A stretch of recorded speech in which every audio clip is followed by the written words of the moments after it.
میرا دل میرا دشمن کے نیکسٹ ایپیسوڈ میں آپ دیکھیں گے کہ جب سے جاوید کو یہ پتا چلا ہے کہ مائرہ کی بھابھی شاہینہ نے جا کر ظفر صاحب کو ساری حقیقت کے بارے میں آگاہ کیا تھا، اور اس کے بعد وہ صدمے کے ساتھ بہت زیادہ پچھتا رہے تھے کہ انہوں نے مائرہ کے اوپر اعتبار نہ کیا۔ ایکسیڈنٹ کی وجہ سے تو ان کی حالت آگے ہی بہت زیادہ کرٹیکل تھی۔ اگر شاہینہ تھوڑا انتظار کر لیتی تو آج مائرہ کے پاس ظفر صاحب زندہ ہوتے۔ وہ تو اسی وقت تکلیف میں بہت زیادہ گلٹ کا شکار ہو گئے تھے کہ انہوں نے مائرہ کی زندگی برباد کر دی تھی۔ اسی لیے اس گلٹ میں کہ میں مائرہ کو کس طرح فیس کر سکوں گا، ان کا ہارٹ ہی فیل ہو گیا، اور ان کے انتقال کے بعد تو مائرہ کی زندگی ایک سرے سے بہت زیادہ برباد ہو کر رہ گئی ہے۔ ایک طرف عائشہ کی بھی حالت خراب تھی کہ وہ اپنے والد کے علاوہ کبھی بھی کسی کے ساتھ اتنا زیادہ کلوز نہیں تھی، اور نہ ہی اس کا کوئی بہن بھائی تھا۔ عائشہ کو یہ سارا کچھ کرتے ہوئے یاد نہ رہا کہ وہ سب کچھ جو کہ اپنے باپ کی زندگی میں مائرہ کا سچ بتا کے اس نے زہر کھولا تھا، وہی اس کے باپ کی موت کا باعث بنا۔ وہ کیسے اس بات کو بھول سکتی ہے کہ مائرہ کی زندگی تو وہ برباد کرنے نکلی تھی۔ اپنے غصے اور اپنے ڈپریشن کی وجہ سے اس نے اپنے باپ کو ساری حقیقت کے بارے میں آگاہ کر دیا تھا۔ اس کے بعد سے ہی ظفر صاحب کا مائرہ کے ساتھ رویہ بدل گیا تھا۔ مائرہ بیچاری کے جو نصیب میں پتہ نہیں آگے کیا کچھ لکھا ہے۔ ظفر صاحب کو جب اس کی حقیقت کا پتہ چلا تھا تو وہ اس دنیا میں ہی نہ رہے، جبکہ خالد صاحب کا اس صدمے سے بہت زیادہ برا حال ہو گیا تھا کہ کس طرح پروین بیگم نے اپنے حسد اور جلن کی آگ کی وجہ سے ان کے سارے گھر کو آگ لگا کر رکھ دی ہے۔ نہ وہ اس طرح اس راز کو سب کے سامنے لاتی، اور نہ ہی اس طرح ظفر صاحب اور مائرہ کی زندگی برباد ہوتی۔ آج ان کا بھائی زندہ ہوتا اگر پروین بیگم اس راز کے اوپر سے ایسے پردہ نہ اٹھاتی۔ وہ تو ہر بات کو اس طرح ایکسپلائٹ کرتی تھی تاکہ کسی طرح اس گھر پر اپنی حکومت بنا سکیں۔ اب تو وہ پچھتائے بھی تو اس کے ہاتھ میں کچھ بھی نہ آئے گا۔ جبکہ دوسری طرف آپ دیکھتے چلے آ رہے ہیں کہ اب شاہینہ کو بھی اپنے گناہوں پر بہت زیادہ پچھتاوا ہو رہا ہے۔ وہ تو خدا سے گڑ گڑا کر دعائیں مانگ رہی ہے کہ وہ اس کو معافی دے دے، لیکن جو مظالم اور جو بدسلوکی اس نے اپنے رشتوں کے ساتھ کی ہے، اس کا وہ کچھ بھی چاہے مداوا نہیں ہو سکتا۔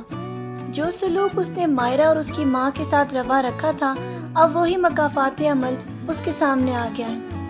وہ لال چاہے کوشش بھی کرے لیکن وہ اب کچھ بھی نہیں کر سکتی، کیونکہ جیسا بیہیویئر اس نے ان کے ساتھ رکھا تھا ویسا ہی سیم رابعہ اس کے ساتھ رکھے ہوئے ہیں۔ قدرت کا انتقام تو دیکھیے، جو کچھ یہ مائرہ اور اس کی ماں کے ساتھ کرتی تھی، آج اس کے ساتھ سیم ویسے ہی رابعہ سلوک روا رکھے ہوئے ہیں، اور اس کو پل پل یہ یاد دلا رہی ہے کہ اس نے ہی سب کی زندگی برباد کی ہے۔ شامیر کی باتوں کی وجہ سے علی کا ضمیر تو جاگ چکا تھا، اسی لیے صوفیہ کو اس نے صاف الفاظ میں بتا دیا کہ میں آلریڈی میرڈ ہوں۔ اس کے بعد تو وہ ظفر صاحب کے گھر پر پہنچا تاکہ وہ ایمن کے ساتھ ملاقات کر سکے، لیکن ان کے گھر ظفر صاحب کی موت کی وجہ سے بہت زیادہ لوگ مصروف تھے۔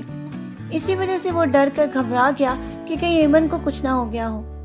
لیکن شامیر کو جب یہ پتا چلا کہ وہ ہمارے گھر ایمن سے ملنے آیا ہے تو اس نے پہلے تو اس کو ملنے نہ دیا، اور یہ باتیں صاف ایمن کو بتا دی کہ یہ کسی اور لڑکی سے شادی کرنے کے چکروں میں ہے۔ لیکن آگے آپ دیکھیں گے کہ ان دونوں کا آپس میں ملن بہت جلدی ہونے والا ہے۔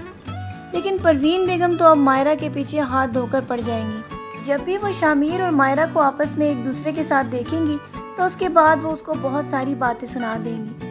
وہ تو ابھی بھی کسی صورت میں بھی سدھری نہیں۔ ان کا خیال ہے کہ عائشہ کی زندگی میں شامیر کی موجودگی کے لیے مائرہ کا وہاں سے چلے جانا ہی بہتر ہے، اور اس کو صاف الفاظ میں جا کر کہہ دیں گی کہ میرے بیٹے سے دور رہو۔ یہی ساری باتیں تو پروین بیگم کی اس سارے گھر کو برباد کر چکی ہیں، لیکن ابھی بھی ان کی مائرہ کے ساتھ نفرت، حسد اور جلن کی عادت گئی نہیں۔ آگے جا کے آپ دیکھیں گے کہ عائشہ بھی شامیر سے معافی مانگنے کی کوشش کرے گی، لیکن شامیر اس کو جواب میں یہ کہے گا کہ تم ہمارے رشتے کو تو کب کا قتل کر چکی، اب تو اس کو دفنانے کی دیر ہے، جاؤ اسے جا کر دفنا دو۔ جبکہ مائرہ کی زندگی میں تو پہلے ہی بہت سارے دکھ اور تکالیف آ چکے ہیں۔ آگے یہ امید کی جا سکتی ہے کہ شامیر اب اس کی زندگی میں اس کے چاچا کے بعد وہ خوشیاں لے آئے جس کو اس نے ساری زندگی خواب میں دیکھا تھا۔ لیکن مائرہ کی زندگی میں تو پہلے ہی غم ایسے بھرے ہوئے ہیں جیسے کہ اس کی زندگی میں رنگ ہو۔ وہ تو یہ کبھی نہیں چاہے گی کہ وہ عائشہ کی زندگی میں دکھ دے کر اپنی زندگی میں خوشیاں حاصل کرے۔ اب تو یہ شامیر کے اوپر ہی بیس کرتا ہے کہ وہ مائرہ کو چوز کرتا ہے یا عائشہ کو۔ آپ کی اس کے بارے میں کیا رائے ہے؟ اپنی رائے سے ہمیں ضرور آگاہ کیجیے گا، اور مزید پروموز کے لیے ہمارا چینل دیکھتے رہیں۔ اپنا ڈھیر سارا خیال رکھیے گا، بہت ساری دعاؤں کے ساتھ۔ اللہ حافظ۔